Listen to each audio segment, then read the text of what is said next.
Hello everyone and welcome back to Fallout Wasteland Warfare Season 4. Yes, it's a little late by about a year, but here we are finally, and if you haven't already seen the short 3-minute intro to the season, I encourage you to do so. It's not a trailer, it is an intro, it has story beats in it, so please go watch that first before continuing on to what we're doing today. So this is the start of what will be a 13-week run, barring any additional specials for like Halloween or anything like that.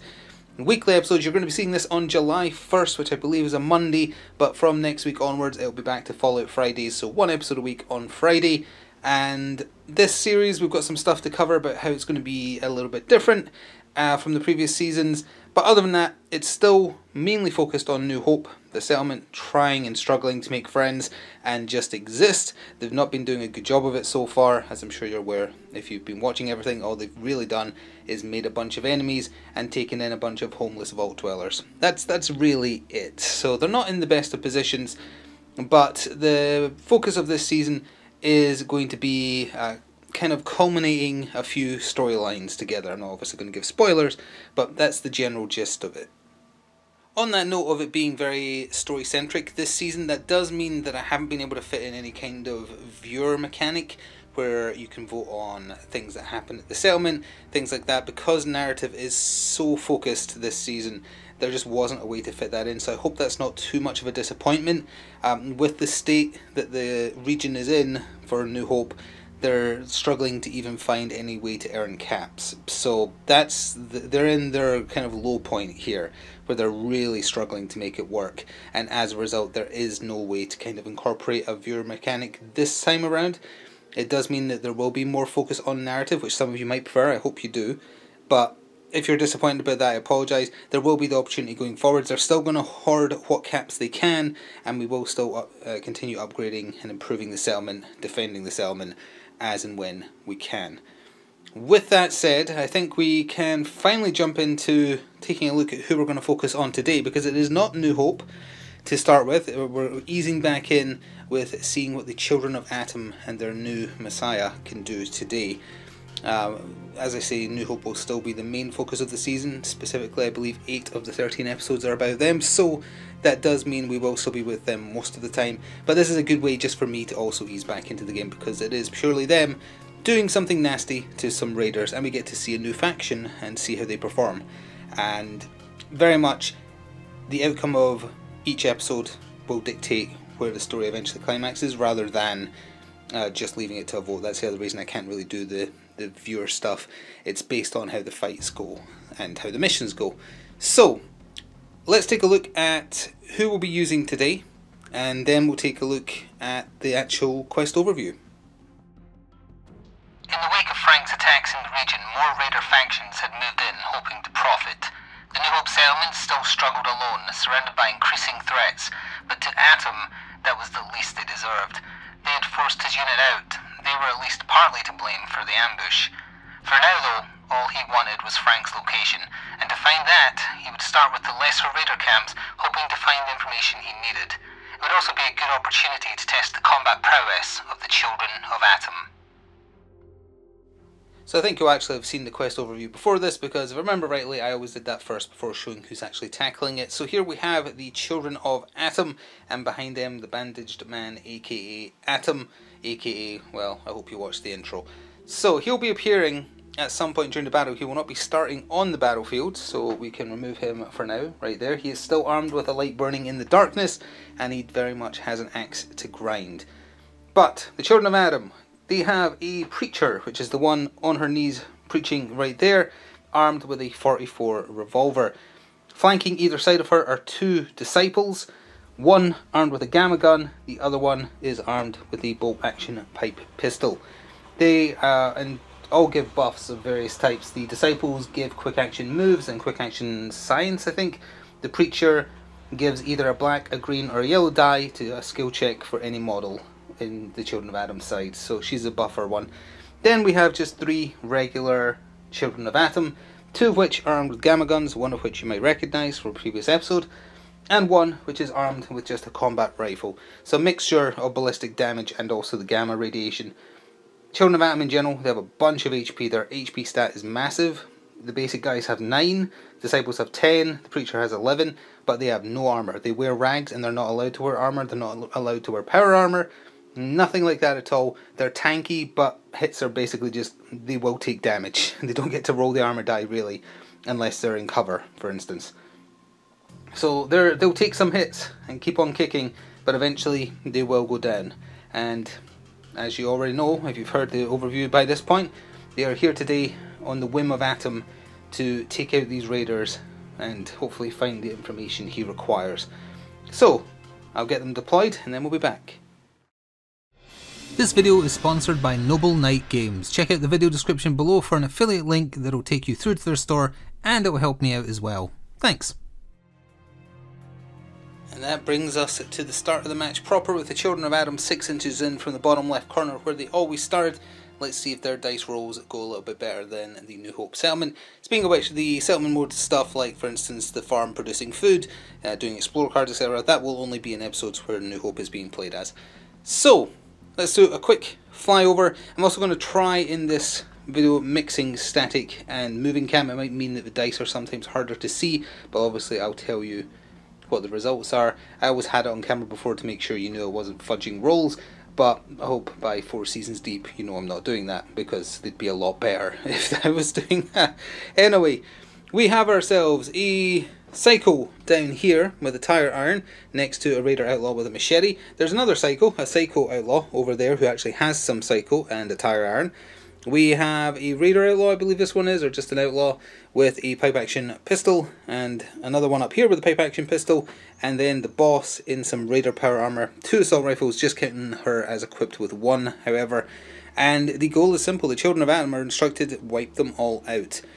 Atom is here to find information on where Frank is, and doesn't particularly care if any of these live or die. He's looking for correspondence, any kind of record on a console or anything like that. He just needs rid of these raiders. So, hopefully easing back in, let's get started. I hope you've been looking forward to Season 4, and I sincerely hope you enjoy it. Let's get started. And so right away we actually get to start with some dice rolling. It's 6 aside until the bandaged man appears on the table.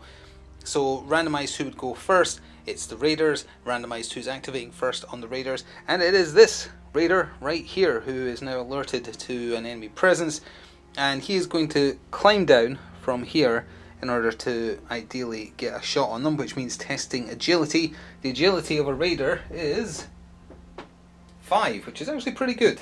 So let's see if I can do this dice roll roughly where you can see it, and get started with a 6, that is, which is slightly blocked, but it was a 6, and that means he fails the agility test and actually just falls. He's in a panic because he wasn't expecting an attack, so he actually just tumbles, falls down here, and unfortunately for him, because this is yellow in height, it's not just a black die of damage, it's black +2, so potentially lethal, actually. Can I put this here? Yes I can. Alright, black die.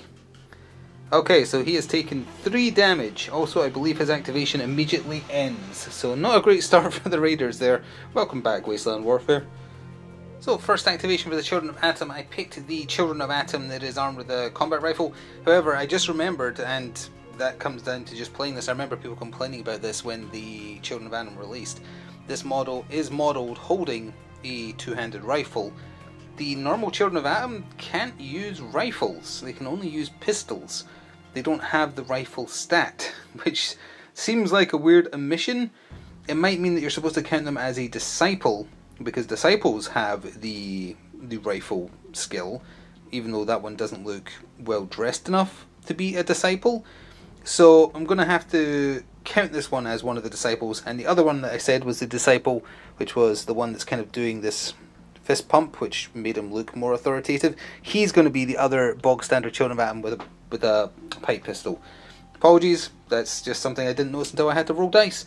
They don't have that skill. So this is going to be one of the disciples, skill 5, and they are shooting at the raider who fell, because the raider who fell put himself in a very precarious position by dealing 3 damage to himself. So why not? Normally at long range, yellow plus green, using that buff from the preacher though to throw in an extra green just to try and make sure it hits, because as long as it hits, it's basically going to kill him. So let's see if we can get a nice early kill and show off the Children of Atom. That's a 7 that comes down to a 5, so it does hit, just barely. Breaks 1 armor on the Raider's 2 armor. So he has 1 armor left, but it does 2 armor damage base, so yeah, he didn't block anything. It gets through, and that is possibly one of the quickest kills ever, with the removal of that Raider who panicked and fell off a broken... I love that there was actually a broken bit in the balcony, so it's as if he was about to climb down it and it just gave way. Now that's accidental storytelling right there. Oh, just as a matter of note, since they are new on the table, the Children of Atom are really fast. Their base move and charge distance are all red, but this one was moving yellow. I did have the icon there to difficult terrain, just kind of climb up onto this. It didn't seem far enough to warrant a climbing agility test, but it did seem enough to be dangerous terrain, or difficult terrain rather, to slow his movement a little bit. The other Raider activated, moving forward, yellow distance, which is his maximum, and because of the black range on short range, no long range on a bolt action pipe pistol, he can actually reach and shoot at the Disciple. So he's going to, and at that distance he is getting a green plus a black die. Oh, sorry, no, a yellow plus a black die, no green die at all. 1 base damage, and is hitting on 4s. And that is a 6 that comes down by 1 to 5, so that is a swing and a miss. The Raiders are not off to a good start. One of the 2 Children of Atom armed with a Gamma Gun has moved up red. Gamma Gun short range is green, long range is green plus red, so at long range you can actually reach that Raider, and he's going to fire. Normally you would get just a yellow die. He's going to use that Preacher's rule called for Atom to get a black die thrown in. So yellow plus black die. Gamma Gun, if it hits, it does a massive 3 radiation damage, and Raiders don't have any inherent radiation defense. The one in power armor does, but that's the only exception. So this will hurt if it lands. Only hitting on 3s though, so not a great chance. Actually, on that note, maybe we should put in, actually yeah, I've talked myself out of putting a black die in. Let's add a green die to try and improve its chances of hitting, and hopefully we'll try and have this moderately visible. So that's a 2 coming down to a 0, so it absolutely hits for its base radiation damage of 3. There is no armor roll to be made against radiation damage, so that just gets applied. That is the power of radiation right there. And even if he had a heal on him like a stim pack, that isn't how you get rid of radiation damage, so that's just all there, and leaves him on 1 health remaining. The Raider Outlaw armed with the machete at the bottom of the map here activated randomly, and did a move action followed by a green charge, which did get him into base to base with the Children of Atom that just activated. They're not particularly proficient in close combat, so they'll have to rely on improvised weapons or their pistols, which isn't great. So if the Raiders can get into combat, that's when things might start to swing in their favour. I forgot to mention, but the Children of Atom all are immune to radiation damage, so they have nothing to fear from getting near radioactive barrels, or indeed any ill effects of any other radiation used against them. In fact, it doesn't heal them like it does ghouls, but they just shrug it off. It does literally nothing. While we're sitting down this corner of the map, the Preacher is going to activate and use that 44 revolver, shooting at the Raider, and that does mean shooting into combat, so there is a chance that their own Children of Atom Disciple might take the flak, but such it is as it is. 2 yellow dice, and normally hitting on 5, shooting into combat, so it's actually skill 7, so very good chance of it landing. We're just going to try rolling here, and hopefully not knock too many things. Well, the first hit is getting through, got to see who it lands on, so 1 and 3 will be the intended target. That rolled off the desk, the table rather, so we'll re-roll on camera. And it does hit him, so that is 2 damage base, breaks 1 armor. I need to go over here and double check how much armor they have. They have 2 physical armor, so they can still block 1 damage. They don't, so that's 2 full damage through. And then she's shooting again. And that is a fail with a quick action. What can she do with quick actions?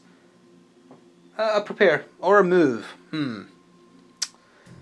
Let's do its blue range on a 44, which is pretty long. I will do a move. It's at half distance, so it will be yellow movement, but she'll be roughly there-ish when we come back. The Psycho Outlaw was selected next, so that just leaves the Psycho and the Veteran Raider in the power armor left to go for them. And he took his Psycho that he had on him, so he has +1 super armor this turn, along with an extra black die in melee and +1 base armor. That will diminish by 1 each turn until it eventually goes away, and then you're supposed to check for addiction after that. I'd be surprised if he's still alive by then, but we'll see, I guess. He's green charge distance. That would not have given him enough to get into combat with either of the two closest targets.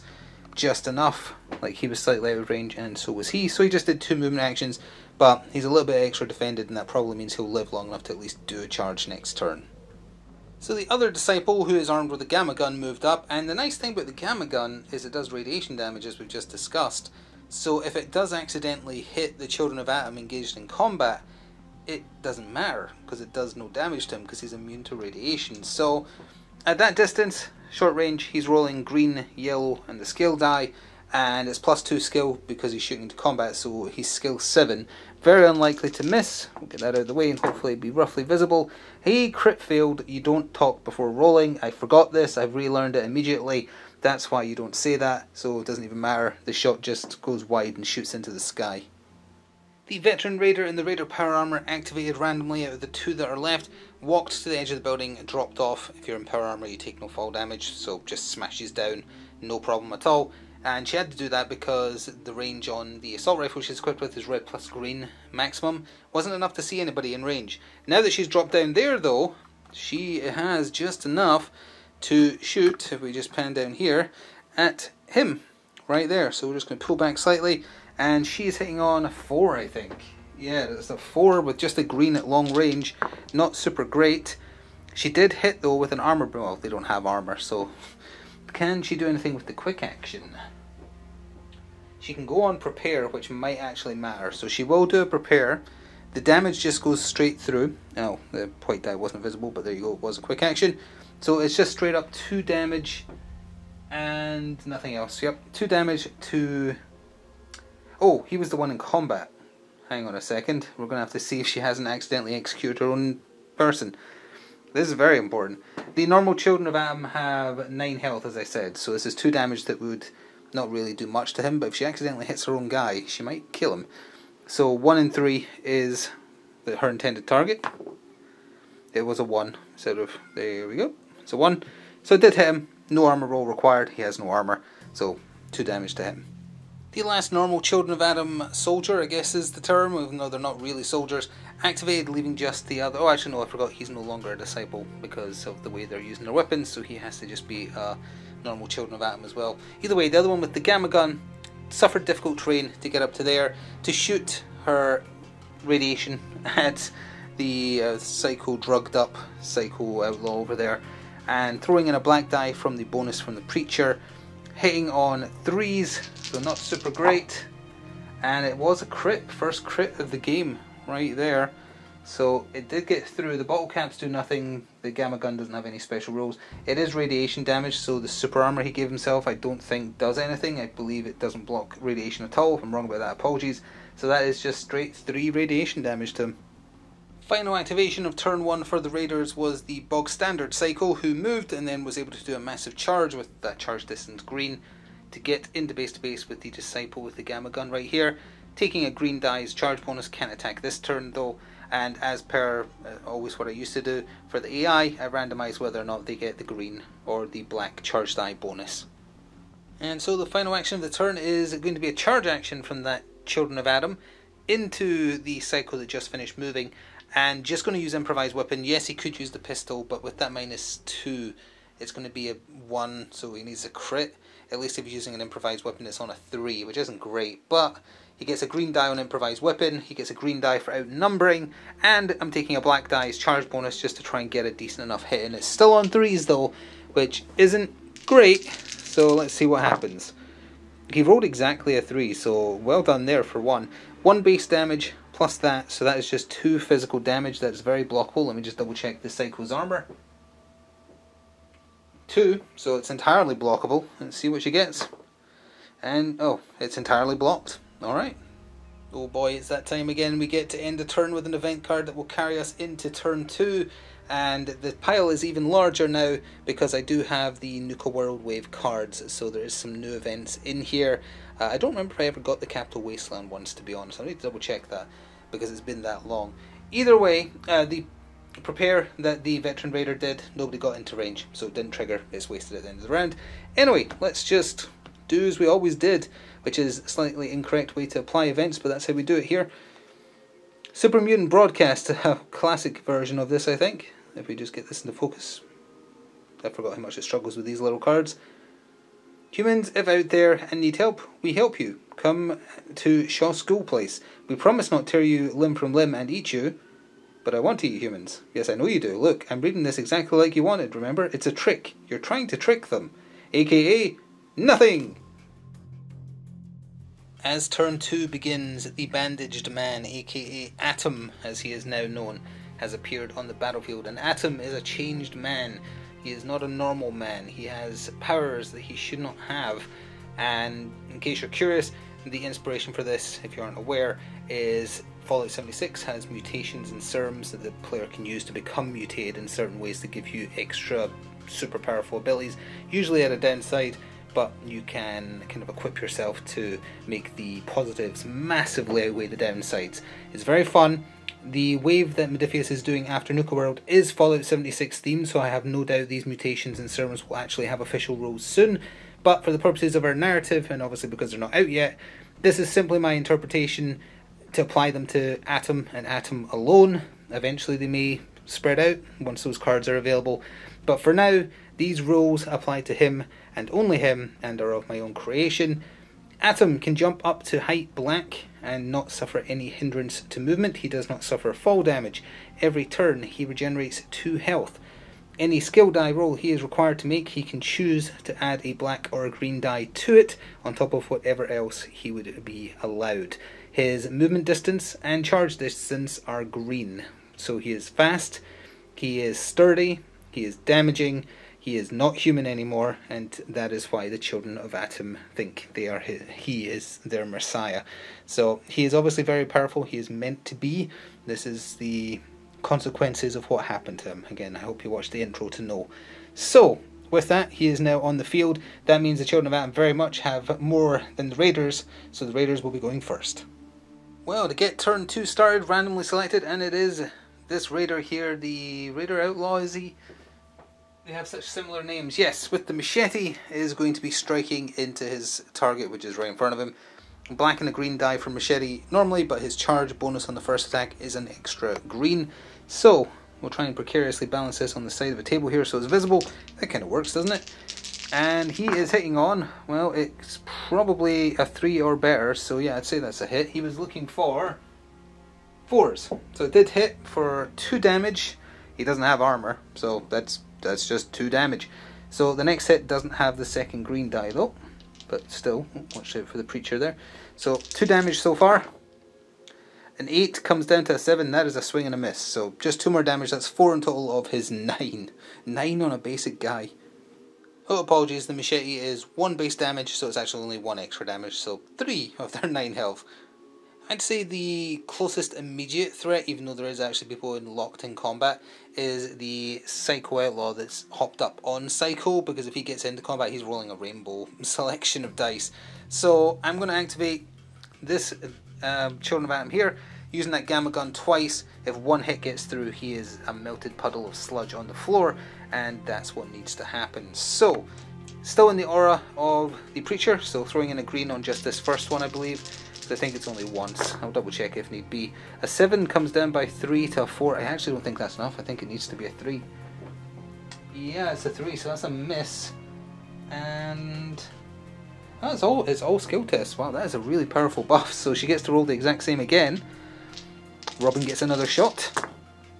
And it's a crit. Okay, that'll do it. Breaks armor, doesn't matter because it's radiation damage. That's 3 more radiation damage. There's no actual damage on him to flip, so it just gets applied. And he melts, screaming in agony, into a pile of green sludge. Lovely. Well, I think it's safe to say I underestimated how powerful the Children of Atom would be, and definitely should have had a few more Raiders in here. I thought equal numbers, with the Bandaged Man kind of swinging things, would have led to a closer fight, but at the moment it does seem like they're just going to get slaughtered. But hey, that also shows that they are a threat, and that's important. So anyway, the Raider there, who I think I used the Raider card for last time, he's actually a Scaver, which is important because his chance to hit is actually really good, and I think I rolled the wrong stat last time. It's the correct gun, but he hits on 7s, which is actually a really good chance to hit. He's going to shoot at the Disciple with the rifle. Oh, that rhymes. And he is hitting on a 7, as I say, so he's shooting twice just to try and do some damage. Ooh, and speaking of damage, that is, what's the base damage on a pipe pistol? It's just 1, but that's 3 damage, no armor roll required, because they have no armor. So that's 3 damage so far. And that is a 9 that comes down to an 8, so that one misses. So that's just 3 damage. The bandaged man Atom activated, leaping down onto the balcony where the raiders started, and is going to take a shot at that scaver that just fired to just try and maybe take him out there, since he's got that radiation damage built up already. A light burning in the darkness is 2 black dice, range black, maximum 2 damage base, generates crits, which he will also do. He's throwing in a green thanks to his mutation, giving him eagle eye perception. Base chance to hit is a 5. Let's just pull back a little bit more and see if he can do it with his 1 attack. And that is down to a 7. So he actually managed to miss. So it's just as well he did, because that would have obliterated him. That would have been 5 damage. But nope, he actually did miss. The raider in power armor moved forwards and is going to take a shot at the wounded disciple right down here, because she can get a clean shot on him. Just firing once at long range with an assault rifle. 2 damage base, single black die, and she's hitting on 4s, I believe it was. Yes, it is. And that is a 9 that comes down to an 8. She is not having any luck. That is also a whiff. Well, the disciple that keeps on getting shot at decided it's time to return the favour. With that combat rifle of his, he is going to shoot at the scaver with the 3 radiation damage there within the aura effect of the preacher, so is going to pick an extra green die. Wants to make sure the attack hits, on top of just a green and a yellow for the combat rifle at long range, which is green plus black. So, hitting on a base of 5. And that's an, what's with rolling all the 9s? So it comes down to an 8, so first shot is a whiff. Robin gets another shot though, as we all are aware, and that is a 1, because it's a quick action, so it does hit. Breaks 1 armor, which leaves him with 1, and this matters. He rolled a 3, so he blocks none of it. The 2 damage gets through. He has 3 radiation damage, 5 health total. The gunshot takes his head clean off, and he is out of there. Now with the quick action he just generated, he will do... I mean, yes, he could do a prepare, but then he'd be shooting into a melee with a gun that could hurt his own people, so it doesn't really feel like it's necessary, really, because there's just the other cycle now. Yeah, I don't think he'll use it. And we're already at the end of the second turn for the raiders, at least. The psycho here is swinging into that disciple with the gamma gun, taking an extra green for charge dice as dictated on the last attack, and has from the tire iron 2 damage base on a yellow and a green, hitting on 7s.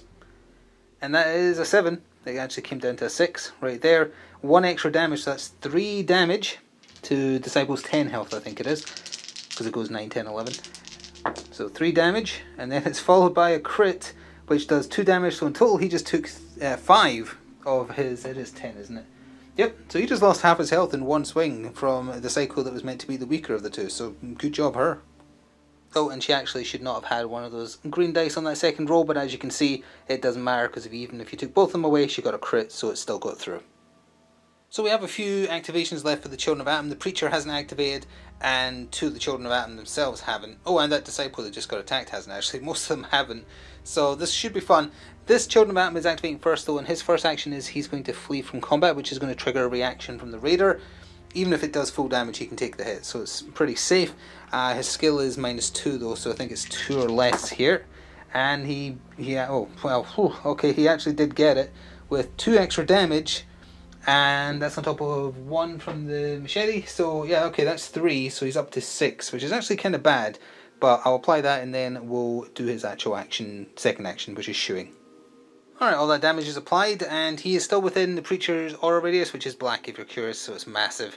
It's like 12 inches or so, or not 12, I think it's 10. Either way, it's long, and they're all still around her, so they're all still getting that bonus. He's going to take a black die, although it really does just come down to the hit landing. If the hit lands, it does enough to kill. Yeah, I've talked myself out of it again. Because at short range with the gamma gun, he's getting a yellow and a green anyway, so we're taking an extra green from that aura buff from the Preacher. Let's see if this shot can melt him. And that is a 3 that comes down to a 0 and does armor breaks, but it's radiation damage anyway. Now that said, he has 2 existing damage, so actually I forgot, this converts to radiation, so it is not enough to kill him. It just converts to the damage he already had and applies 1 extra. So He is very much alive. They have 5 health, I think. Oh no, he's 4 health as well. So he's got 1 left, but I'm sure the Preacher can handle that. And on that note, 44 revolver, point blank range, hitting on 5s, I believe. Let's just roll it against here. Oh, I've already knocked. See, this is why you need the dice tray. And it was a crit fail, no less. Well, I can do better this time. Roll it against here. Okay, it was another crit fail. You can't see it, but if we just pull back a little bit. There it is. It was a second crit fail with all the armor break in the world, but that doesn't matter if you roll 2 crit fails in a row. Good job, Preacher. Thank goodness you do good things just by being present. Alright, so unfortunately all that leaves us with is this melee down here. I'm going to go with the Wounded Disciple first. And he's going to use his Gamma Gun. I want that radiation damage through. So point blank range, green plus yellow. Green die because of a numbered bonus I believe still applies. And he's going to take a black die from the Preacher's aura buff to the skill roll. But because he's using his pistol in close combat, he's skill -2. So it's 3s I believe. Yeah it is. Which isn't great, but hey, we shall attempt. Let's actually use the dice tray this time. I have learned my lesson. 3s. That's a 3rd crit fail in a row in terms of dice rolled, so that's good. Let's go again. That's a hit. Okay. For 1 extra damage, that's 4 radiation damage. Does she just have 4 base health? She does. She has melted into a green puddle of sludge on the floor, which luckily now frees up him to fire that pipe pistol point blank into the raider. Alright, we're right back. She is needing 3s with that bolt action pipe pistol, and the black die is, or sorry, the green die is from the Preacher's buff. That's a 7, comes down to a 6. Not good enough. Is he going to live this turn? That's a 10, comes down by 2. Yeah, he's going to live this turn, because that's not good enough. The shot goes wide. Granted, they're not really fighters in terms of using ballistic weapons, so it makes sense that they're doing kind of poorly with those compared to the Gamma Guns. Well, despite that outlaw managing to live till the end of the turn and their inability to hit anything with the 44 revolver or the pipe pistol, they're still in a very comfortable position. It's just them and the veteran raider left. It is to the death though. They need to kill those 2. We're going into the next turn. It's looking very good in their favour obviously, and let's go for this one. Siren. Oh, let's get this in focus for you. Models cannot use the prepare action. Models with prepare, excluding turrets, cannot use or discard them until the siren has finished. An early warning siren from the Great War Bride under waste starts to blare. Probably a short circuit. The deafening sound makes it hard to concentrate. Alright, no prepares. With everything basically being close combat now, it probably wouldn't have happened anyway. Start of round 3. Only round 3, and there's 1.5 surviving enemies basically. The veteran raider in the raider power armor charged forwards in order to get in short range to potentially do some more damage to the heavily injured children of Atom, and is hitting on 4s in close range with that assault rifle. Black die plus green die on 4s, and that is a 7, 6, 5, and that is a whiff, which is just as well because it would have been 4 damage, which would have been exactly enough. No, actually, 1 extra. It would have been enough to kill him. Atom is going to activate first for the children of Atom, leaping down from the building, suffering no hindering effects from that. And we're going to have to move all the way over here to see where he ended up. As much as he would like to shoot the raider in power armor, he's shooting the one that has not activated yet, because if he hits them this time, they will die. Throwing in a green die from his mutation powers, 2 black dice as normal, and actually we'll just put this here and see what we get. That is a quick action. 2 extra damage, that's 4 damage coming in, and I don't think even if he rolls perfect armor he can live. At best he can block 2, and he has 2 health left. Yes, so he is dead regardless of this result. Boom to the side of the head, and the raider that I hope was just about visible down there, the raider outlaw to be exact, is out of there, leaving just the hardest one on the field to take out, to be fair, the one in power armor. The raider power armor rather only gives 2 extra health, so it's kind of easy to chip through. But 9 health in total, so still a bit to do. With that quick action, what can he do? Nothing much, because the event would stop him preparing. So no, he can't do anything with that, so never mind. So, the Raider power armor does not make her immune to radiation damage, so the Gamma Guns do have something they could do, but it gives her 4+1 super armor against radiation damage, which is really good. So, ideally we need to chip off that power armor before the Gamma Guns get at her, so we're going to go with the Disciple that has the combat rifle, shooting short range twice, black die, yellow die, green die from the Preachers or a buff, and that is going to be hitting on 5s. Oh, we're a little bit squint here. There we go. Got to roll flat, hitting on 5s. That is a 2 for 1 extra damage, so that is 3 damage against her basic ballistic armor of 2 plus 1, and that means in total she's blocked 2, so 1 damage. It's a start. Again, her power armor is actually pretty easy to break. In fact, we might do it right now, depending on how this roll goes. So, let's see. It hits. It's just the 2 base damage. The bottle cap does nothing. None of the weapons they're using, I think, have any special actions at all. No. So, 2 plus 1. And she fully blocked the second hit. That's okay. Well, next up, Preacher with that 44 revolver. Hopefully she's learned how to use it this time. Just 2 yellow dice. And that is on 5s. And that is a 2 with 1 armor break. If I put it here, you might be able to see better. They're not using this building anyway. So 1 armor break means she's currently on 1 plus 1 armor, and it's 2 base damage. So only the super armor blocks 1. She takes 1, and that means her super armor is gone. So I'll just remove that armor at that point of damage, and she flips her power armor to the damage side. Let's see what stats she still gets from the damage side. She still gets the plus 2 strength, and the super armor is gone, so her actual base defense is now higher, which is a little weird, but so I guess we'll just use her flat base defense against physical and energy and keep on using the broken power armor against radiation, because it's still 4, it just doesn't have super armor. So that was only the first shot though. We've got 7 health to get through. Let's see if we can actually do it. 7, I shouldn't have said 7, the dice heard me. Comes down to a 6, not good enough, that's a swing and a miss. We're still making our way through the ballistic weapons before we get to the gamma guns. So the last ballistic weapon is over here. It's the bolt action pipe pistol. Not exactly great.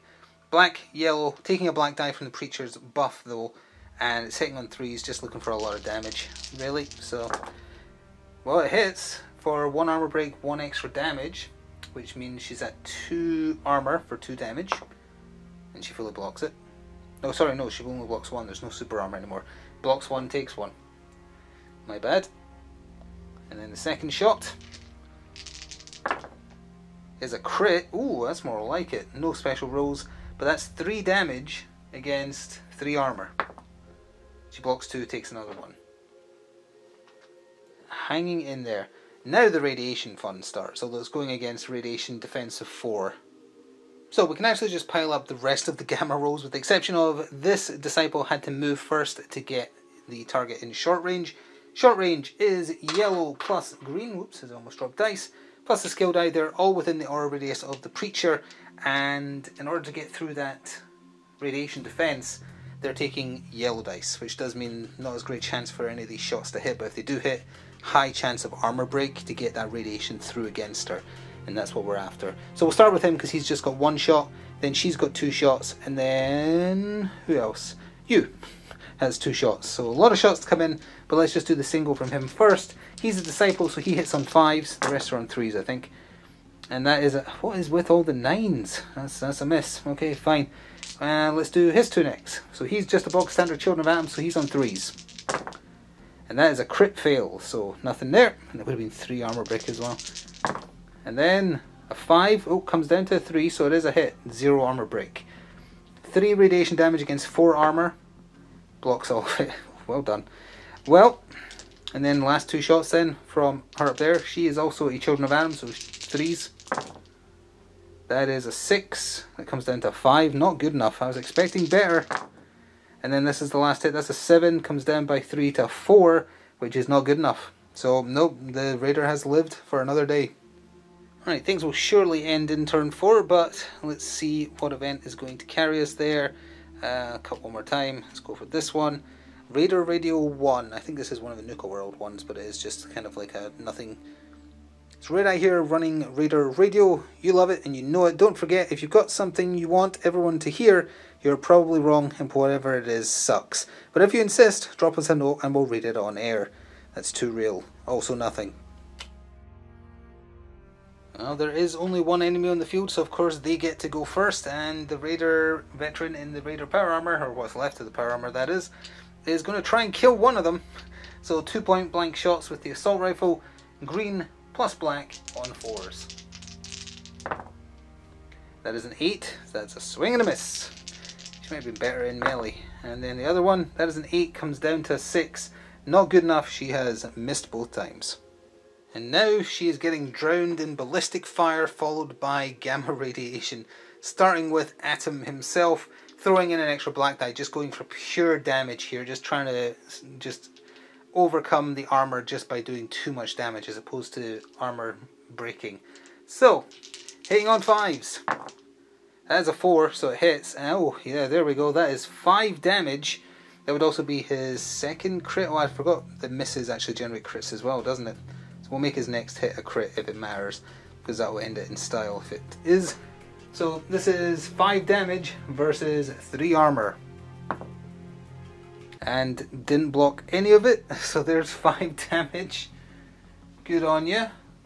So that's 5, 6, 7. Oh, that's actually enough. That's good enough right there.